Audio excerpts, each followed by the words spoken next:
حضرت انس رضی اللہ تعالیٰ عنہ سرکار سے روایت ہے، وہ فرماتے ہیں آقا نامدار صلی اللہ علیہ وسلم سرکار کے دربار میں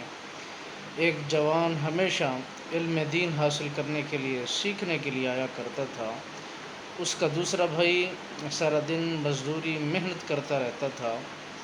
اور اسے بھی پالتا، اس کے بچوں کا اخراجات بھی اٹھاتا۔ الغرض کہ ایک دن اس کے دل کے اندر یہ خیال آیا کہ میں محنت کرتا ہوں، یہ دربار مصطفی کے اندر میرا بھائی سارا دن گزار دیتا ہے علم سیکھنے کے لیے اور نبی سرکار کی قربت میں رہتا ہے، اور میں سارا دن محنت مزدوری کرتا ہوں۔ یہ شکایت لے کر میرے آقا نامدار صلی اللہ علیہ وسلم سرکار کے دربار گوہربار میں پہنچا۔ میرے آقا نامدار صلی اللہ علیہ وسلم سرکار نے فرمایا، کیا خبر تمہیں جو تمہیں رزق دیا جا رہا ہے، اور وہی رزق اس کی علم سیکھنے کی برکت کی وجہ سے مل رہا ہو؟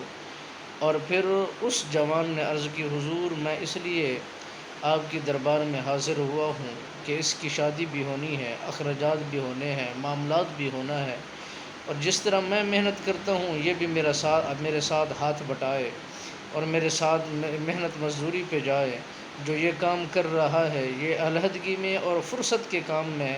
اور جو اسے فرصت ملے تو اتنا وقت فرصت کے وقت نکال کر آپ کے دربار میں آئے۔ میرے آقا نامدار صلی اللہ علیہ وسلم سرکار نے فرمایا، تمہیں کیا خبر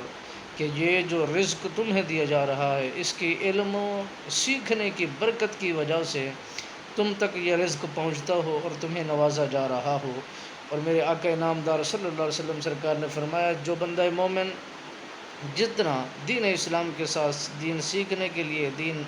کی محبت دل و دماغ کے اندر بٹھا دیتا ہے تو مالک بے نیاز اس پر اتنا ہی زیادہ رحم فرما دیتا ہے۔